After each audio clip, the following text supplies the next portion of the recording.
Happy Friday, everybody, and welcome to Brown Bag Bets, powered by BetSperts. We are your daily dose of quick hit handicapping and sports betting picks. I'm Alex Christensen, and joining me, as always, is Mr. Andy Molitor. There we go. And as is Friday I made tradition, it. we bring in Matt Rooney for the big end of the week blowout. And a lot going on last night. The Eagles took care of business, not in the first half, though. Couldn't get enough points in the second half, unfortunately, for the deep dive second half over. The Phillies. Not enough runs. When those bats go cold, man, they go very cold. I thought when Schwarber hit that leadoff home run, it was like, all right, they're back. And then I was sitting. Yeah, 20-some innings. I was at the bar with the wife, and once it was 7-0, I bet some Eagles like -6.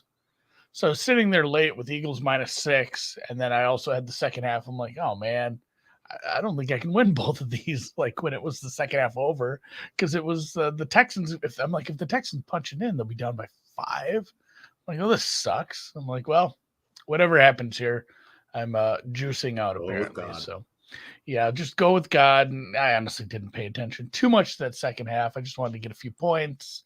Didn't get quite enough. I still like that look. I mean, we agreed on that right away. It was, I think it was the look, but what are you going to do? Goofy game when you have those big spreads. Yeah, the Phillies game stunk. The cheating Astros head back to the juice box.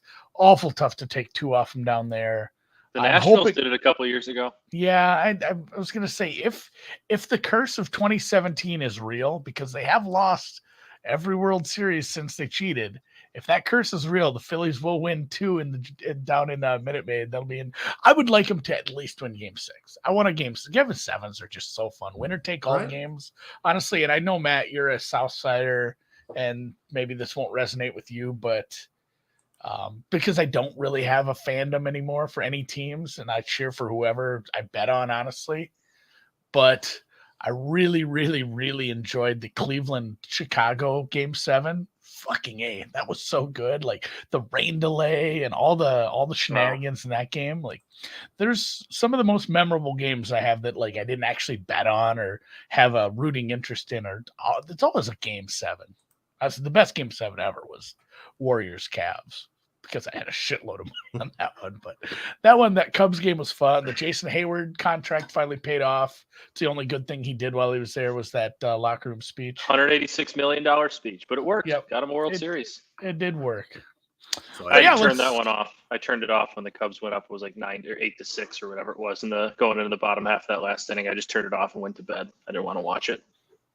It was fun. It was cool to see the Cubs finally bust the streak. Like they'd had some bad luck for a while, guys. And their stadium's 1 trillion years old. They have nothing going for them. But let's bet on some stuff. Let's bet in the Midlands. Are we going back to the Midlands? Midland, Texas. Tennis in the Lone Star State. I don't know. Big tennis, right? Is everything's bigger in Texas? Yeah, the stars shine bright. You got some big numbers on that board. I like. Everything's supposed to be bigger in Texas. We're climbing the ladders today, boys. 4 matches in Midland today. Again, been a little tougher these last couple rounds. The sets have quickened up, but I think a lot of that for some reason is there's just been bigger favorites the last couple rounds. Both of these matches lined very closely. Both women played really competitive first sets. And this is actually the spot I know a lot of times I talk about first set over, second set under. If these lose, I'll probably go back to bat, honestly, in the second set and push again. I think there's a great chance in this Friedson Osorio match. We're seeing 7-5, 7-6 here in the first, at the very least 6-4. Always happy to get that 9.5 at plus 110. Again, stack it all the way up. 10.5 plus 280, 12.5 plus 500. And then McNally Kennan, pretty much every other match for them involves some sort of 7-5, 7-6 set in the first set. Surprised that the two have never played together, as they're both Americans, just about the same age. And Kennan sort of getting herself back into form. Grand Slam winner, Sophia Kennan, as you might have forgotten now, since it's been a couple of years and hasn't really done much since. But I think we'll see a fun start to the match today. So just going to grab some first set overs. All these matches are this afternoon in Texas. I don't really know who this Annalena Friedson is. Like, is she new? Yeah, those are names I haven't seen yet, I don't think. Unless I saw them earlier. I mean, I'm sorry. Quite a bit. Yeah, I know you've bet on her, but like, I'm not sure I've actually watched her play. And to be fair, I haven't. No reason to. Yeah, I haven't streamed a lot of female tennis over the last bit. Probably since the last major. Let's see. She didn't qualify for the U.S. Open, so there's not any tournament that you would have been paying attention to, unless you wanted to watch the qualifying rounds of the Hamburg tournament, Andy, which I'm pretty sure is impossible. So here's the problem for me with these fucking bets is I can get a better number than you, but I'm only allowed to bet $100 total on the match. So like if I bet $100 on the side or thing, I can't bet a single dollar on the over 12.5. So like the over 10.5, 12.5, 13, or 13.5 would be awful tough. The over 9.5, 10.5, 12.5. I'm gonna have to do it at several different books, but yeah, go back to what was your That's number? Some interesting coding they did. Yeah, the over 12.5 in the Freedzone limit. Osorio match, I'm getting a plus 659. So I'm going to get rich today. I'm hoping for tiebreakers. I'm going to have tiebreakers too. Tiebreaker Friday. Tiebreaker Friday. TBF. Dan says Alpha's back in Pog form. That's just a really old callback to a very old Sims. I think, is that a Millhouse line? Either way, yep. Tomorrow's happening. College football. I'm going to be working on some projects indoors, but man, it's looking like my honeydew list is going to be kind of light because some of it was outdoor work. It looks like it's going to rain for like the next 5 days here. So I might actually watch some college football. Look at you. It's a good week to watch it. Yeah, we got a great week.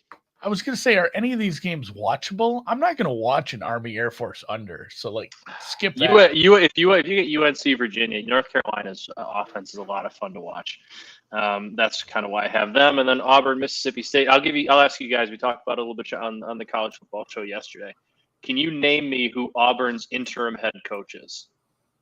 Being a fan of the NFL, you would remember this player, or ex-player, I should say. Oh, I was going to say, I think I can only name you one Auburn head coach. Oh, it's Cadillac Williams. It's Cadillac Williams. Cadillac Williams is the interim head coach of the Auburn Tigers this weekend. Can you bring Ronnie Brown as offensive coordinator? Honestly, I was kind of hoping you get Ronnie Brown on the sidelines too, and then they just run the ball a million times. I remember watching those Auburn teams. Can you imagine today having two running backs from the same team going in the top 5 of the NFL draft? It would be insane. It would be never heard of. Yeah, I know. Even with some of the really good running backs we have in college right now, like just seeing running backs in the first round now. And I mean, there's talk. That draft had 3 of them. I think that was the draft the Bears took Cedric Benson too, and that was like they had 3 of the first top 5 picks for running backs, but. Cadillac Williams coaching the Auburn Tigers the first week with an interim head coach. That's the fired coach bump. We've been seeing that a couple times this year. Colorado came back. Georgia Tech came back and bounced back with a win the next week. It's kind of a thing in college football, and I think for a guy like Cadillac Williams, who's a younger head coach, I like him. I like the interim head coach look. I like getting a toxic environment and Brian Harsin out of there against the Mississippi State team that's been a little bit disappointing so far. Early on, they were good. They've been disappointing the last few weeks, I should probably say. So give me Auburn on the road there. North Carolina against Virginia. I don't know what happened to Virginia's offense this year outside of they hired Clemson's offensive coordinator, Tony Elliott, and now their offense seems to be broken. They brought back the quarterback in Brennan Armstrong, who was supposed to have a massive year. He's been terrible. The offense just looks broken. They're scoring 16 points a game. Defense has been fine, allowing like 21, 22 points a game, but North Carolina's offense is dropping like 40, just under 42 points a game. Drake May's like a legitimate Heisman Trophy contender, not going to win, but like he has a chance to go to New York. North Carolina's defense has not been very good, but I think this is probably the get right spot for a bad unit going up against a bad Virginia offense. And then Air Force and Army under 40.5. I want to say I gave out the Air Force Navy under earlier a few weeks ago on the show too. But thanks for Dan for the exact stat. 42-9-1 the under is in Service Academy games the last 52 games. So you're gonna give me a total of 40. We're gonna take the under there because those teams are just gonna run the ball a whole bunch. Yeah, there's this reminds me, our friend Lockie Lockerson, Ken Barkley, had a pretty fun I'm sure he retweeted it too, but he shared it in the chat we're in with him. So, some of you guys, anyone who's watching this, some of you maybe bet on things blindly that we tell you to without even ever watching the sport just to get some action or something.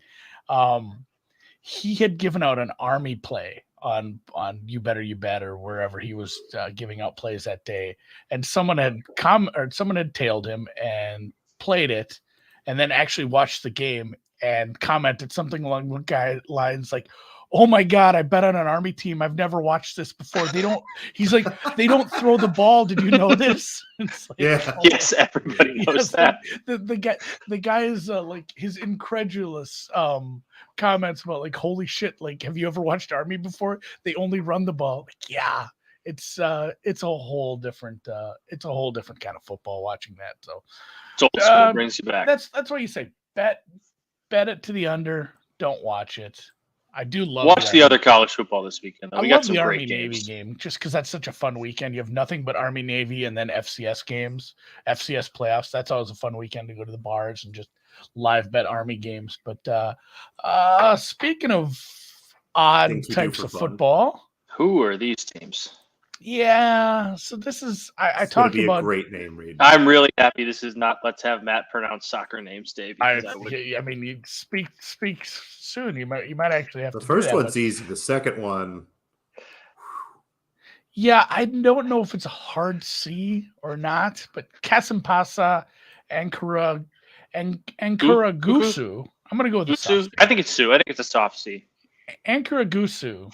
This is yeah, Super not League, bad. Turkish Super League. I mentioned how when I bet soccer, it's often just the the tournaments and whatnot. But this is a league that maybe has a little soft spot in my heart. I'm a fan. I mean, obviously in Champions League in Europa, I'm betting on some of these Turkish teams here and there. I'm you know how I roll. Fenerbahce, I think they played yesterday.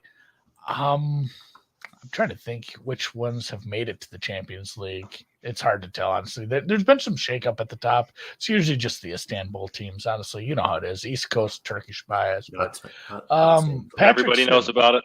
Yeah. And Karagusu. I'm going to keep saying that one. But either way, this is a prop. If you have Bovada, Bodog, if you have any of the legal books, you probably find this. This is not a parlay. This is usually a prop that's available. It's both teams to score plus the over 2.5. Obviously highly correlated, so you're not getting a ton of value. But both teams to score was like minus 165. I wanted that, but I didn't play it because these two teams have dreadful defenses. Like neither of them is terribly good offense. They're not scoring a ton of goals, but these defenses are so dreadful. I think we actually see quite a few goals, and I think we see it from both sides. So the over was, I think, at 2.75. The both teams to score was minus 165. So I ended up taking the both teams to score plus the over 2.5 prop in the Kasimpasa and Karagusu match. And this starts in about an hour and a half. So Turkish Super League, if you're looking for it. Love it. I want it, and this was, I want to talk to my friends over at Bovada. I don't know if I actually have friends over there, but I do follow. You probably have some. I follow You're a nice Burnsy, guy. You'll and figure they it out. reached out to me Moro's one a nice time. guy. He responds. Yeah, Morrow. There we go.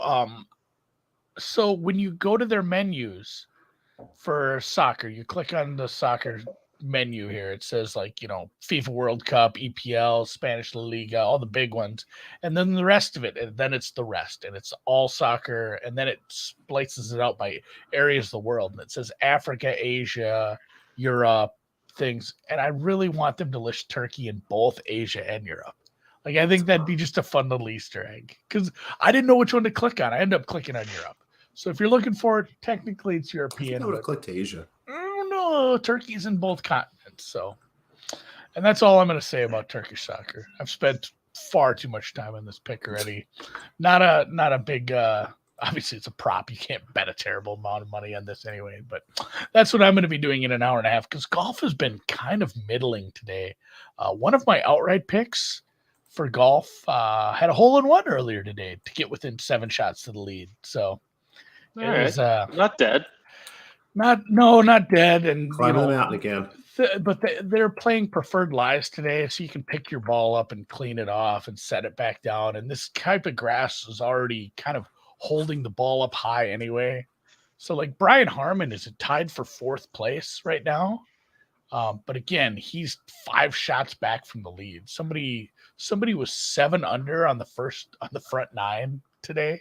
He's actually dropped a shot. Look, it's tightening up at the top, guys. We have a shot here. I have 2 of my outrights are in the top 10. So maybe we'll have some fireworks during the week. This is the kind of course where 59 watch is a thing. So anytime you have a course like that, if you can stay close, your guy can get hot and win it. Maybe that'll happen. But we'll see how the weekend goes, and we'll turn our sights to the National Basketball Association. NBA, baby. A huge slate, and it's going to be a big next couple days. Thank you for the Warriors over. I bet that. Oh, well, forgot about it. Dan mentioned it. I'm like, oh, yeah, shit. I bet that. Did it go over? And we did the math. It did. Quite comfortably. It's nice to get a nice, easy winner like that while all that other stuff was going on. We didn't talk about the football game. I still am not sure who that person is that scored the first touchdown. I've never heard of him, so I feel like it shouldn't count. Maybe. I don't think it does. You should get your money back. I'll be sure to poke around and ask a few books. But a handful of bets tonight in the NBA. 4 picks, and I guess this is a big slate for me in terms of when there's this many games going against things a little bit, but a couple unders, a money line, and a spread. Start with these 2 unders here. Raptors, Mavericks, both these teams really happy to play at a slow pace. Intense defense, really good at cleaning the boards in terms of picking up defensive rebounds. A lot of stuff that just takes points out of the game, takes the air out of the ball. And I think we're getting some value here on this total simply because the Raptors have had a couple blowout wins here against some bad teams. That's not what this game is going to look like at all. It's not going to be the Raptors scoring 130 points against basically nobody. The Mavericks know how to control the pace here. They've got some good matchups. Again, Luka Doncic, not that anybody can guard him, but the Raptors have as many long athletic bodies as any team does to throw at Luka tonight. I just think we're going to see an absolute battle here in Dallas tonight. I had this total myself closer to 212, 213 as I started to tweak some stuff. So under 216 or higher looks pretty good to me.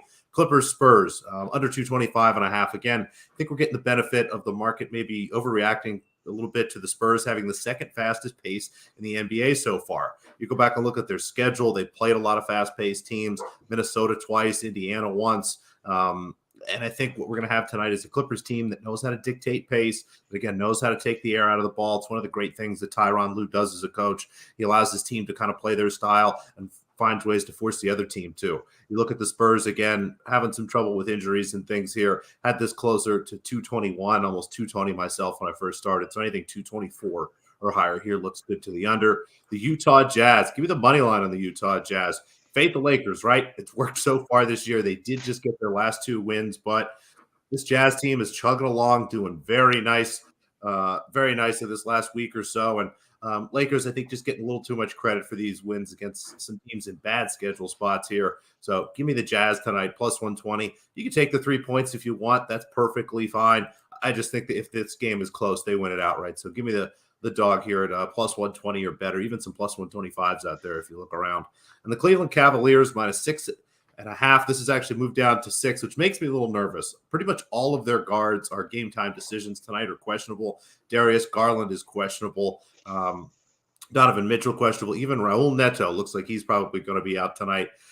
If at least one of those guys plays, they should be able to really put away this Detroit Pistons team that, although they do have some decent guards, has really struggled, especially against deep teams like the Cavaliers, who, although for some reason in the second year in a row have a cluster injury at guard already, are deep at all other positions. And again, even if both of those guards are out tonight, obviously I'm not as happy about this, but still like this team. Evan Mobley can be the point guard tonight. I'm not really too worried about it. The Pistons, again, really rough and are going to get beat up anytime Cunningham and those starters get off the floor. So Cavs minus 6.5. Had this one closer to 9 myself. So anything 7 or better looks good. A couple totals. And Alyssa here wants a Bulls prop. And I'm going to be honest, Alyssa, I don't really do this, but if I know you like the first basket score. Let me see. Vucevic, 6-1. Let's see. They play the Vooch has hit it a couple times this year. He's got a high usage plus rate. 650. I like that quite a bit. Take a bull because if you want to do this, have some fun with it. Give me Vooch plus 650 and DeRozan's like 7. Patrick Williams at last 2 games played a lot better. Is he your starting power? Let's do it. Patrick Williams 12-1. Vucevic 6.5-1. There you go, Alyssa. You could spend worse money on that on stuff like that. I just have I just have the song in my head Hypothetically. now. Which one? There's a lot of Alan songs. Parsons Project. Oh, okay. Yeah, the starting You know lineup what I'm song. saying? Oh yeah. From North Carolina. Every number Bulls fan knows that. 23. Yeah. Oh, just chill. A I'm gonna watch 6'6" that guard. video after that. And they do the North. fucking laser show on the floor and stuff, and it's so 90s. I'm gonna watch that video. They still do that one. And like there was a stretch for when Kobe White was the starter, and the PA announcer would do the "From North Carolina," and then you get the goosebumps, and he'd be like, "Number 0, Kobe White," and I was like, "Oh, that's not Michael Jordan." Yeah, not the same guy. I have nothing against Kobe White. He's a fine bench player, but he's not Michael Jordan. The introduction of Iverson was pretty close to that. A 6-foot guard from Georgetown, and you couldn't even really hear the rest of it. Yeah. The answer. The answer to do we have any more bets is yes. Because you know what?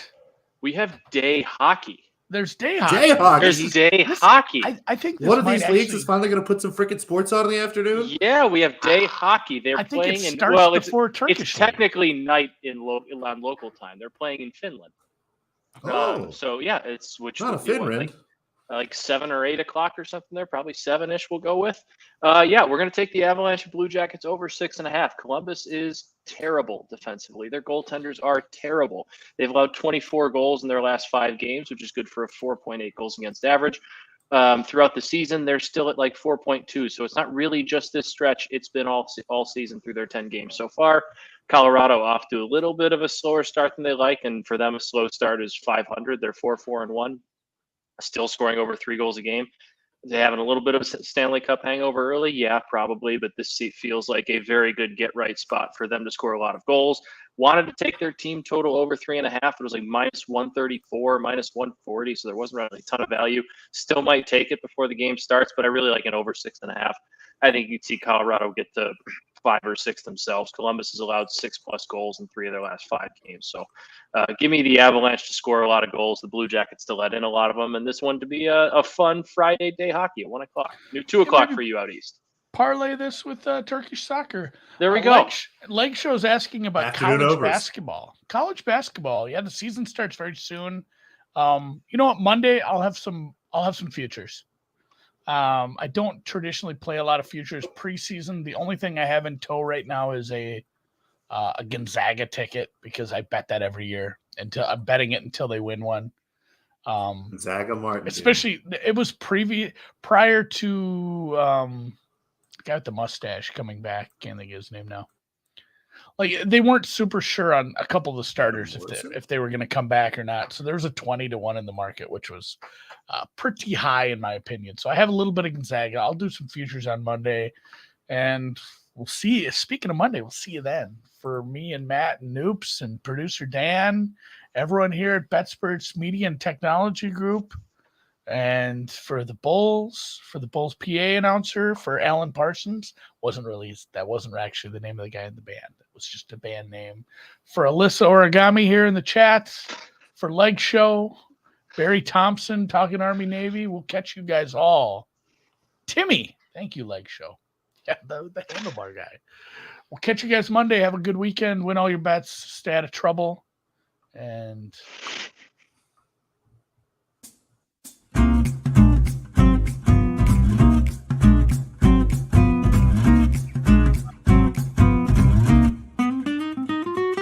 running backs in the top 5 and all went before DeMarcus Ware.